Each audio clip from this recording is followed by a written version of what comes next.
Kung sisilipin mo yung Google Maps, may mapapansin po kayong tatlong bagong kataga. Ito mga katagang West Philippine Sea sa kanluran po ng Luzon at sa katibungan lamang ng pinag-aagawan na Scarborough Shoal. Yan din po nakikita nyo sa Google Earth. Mukhang ang Google, kinikilala na rin po ang West Philippine Sea. Siyempre, ang tanong ngayon, meron ba itong kahulugan sa issue ng legitimacy ng pangalang West Philippine Sea? Para lang po dagdag konteksto, dumako tayo sa bandang kanluran pa. Kung matatandaan po ninyo, ang isa sa unang ginawa ni Donald Trump sa kanyang pag-upo sa White House ay paltan ang pangalan ng Gulf of Mexico at gawin pong Gulf of America.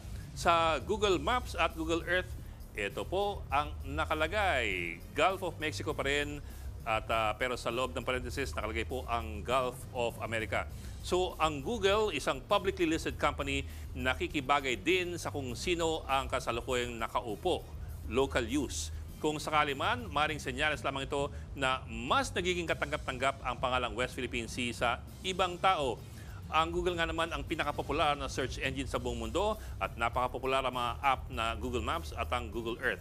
Pero ito po, ang Google po ay walang sariling kapangyarihan para baguhin ang pangalan ng isang international body of water. Ang talagang meron pong kapangyarihan para dyan ay ang International Hydrographic Organization o yung IHO na kinabibilangan ng mga member countries na merong mga maritime domains at ang Permanent Commission on Geographical Names at ang UN Group of Experts on Geographical Names. Yun nga lang, hindi po madali ang palit pangalan. Taong 1953, huling naglabas ang grupo ng edisyon na tinatawag na Limits of Oceans and Seas para pong opisyal na atlas ng international community.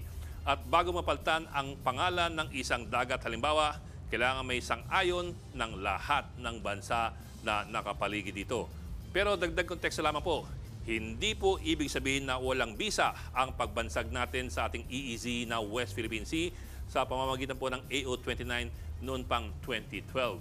Ayon na rin po sa IHO resolution, mahalagang isulong muna sa lokal na level ang isang standardized name bago po ito maging international standard. Kumbaga, unang hakbang ang pagpapangalan natin ng West Philippine Sea na sinigundahan naman po ng Google.